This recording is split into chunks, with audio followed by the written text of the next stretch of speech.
Sustainability is the buzzword everyone is sharing and discussing throughout industries and even nations around the world.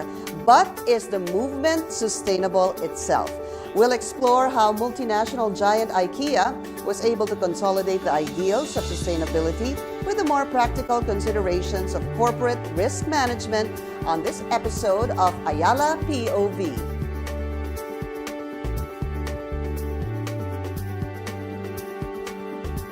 I'm Pinky Webb and welcome to Ayala POV, the show that never stops bringing the point of view of today's thought leaders to you, the Filipino.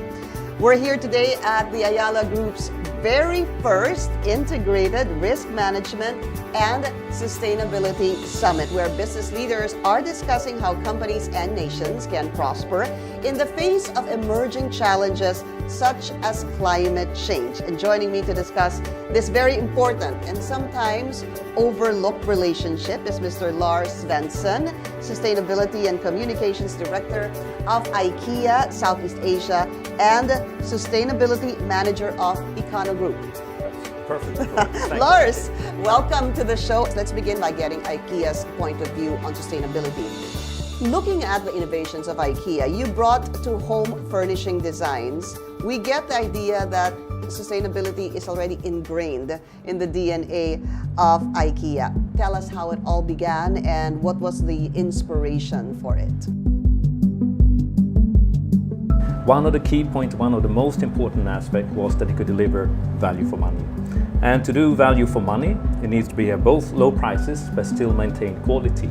So in order to be able to deliver on a low price and still the quality, he had to be frugal in the whole supply chain process. So that's how it all started. So by saving on resources, you save on money production cost and you can deliver great value at low prices. Right. So that's how sustainability started, before we even knew what the word was. So as part of a company that's fully embraced sustainability now, how does sustainability make good business sense for you? Yeah, a good example is this, that when you start then looking and reviewing your whole supply chain, you're putting in requirements. The first concern that comes in that people say, this is going to cost money. You're going to ask us how we do with our waste. You're going to do and check that we have proper child labor policies in place. You're going to make sure that we use chemicals that are accepted and fully compliant, etc. That's going to bring up the cost. But what we realized is by following this, that we've also seen that the productivity and new ways of working and fulfilling that compliance has actually improved the productivity. So we managed to bring down the costs and actually have the possibility of making more money. And we said that one of the important aspects where we can contribute outside our box is to enable a more sustainable life at home.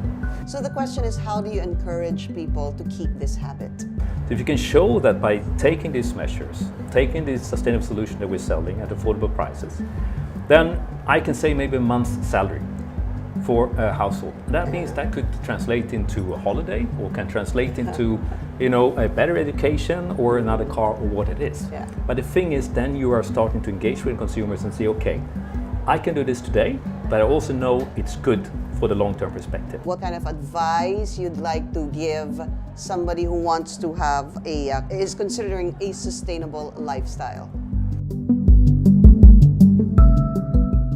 Well, I can say you have to look at your own lifestyle and see what you can do in your lifestyle that you're doing already now.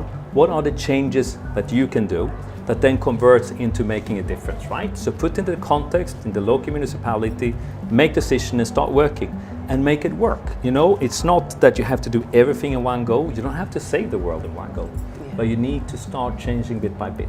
Engage with the family, start discussing what you can do, and then you start seeing also if this makes sense, makes relevance, taking the next step becomes much easier. In fact, they said look into your space. Yeah. Consider your space Yes. first and foremost. Lars, thank you so much for sharing your take and IKEA's take on the integration of sustainability and risk management. It's always interesting to find out how a company can incorporate sustainability in their vision and finding great success in the process. And that's another episode of Ayala POV. Make sure to catch us again next time as we bring big business topics closer to you. I'm Pinky Webb, and thank you for watching Ayala POV, where we never stop sharing progress to every Filipino.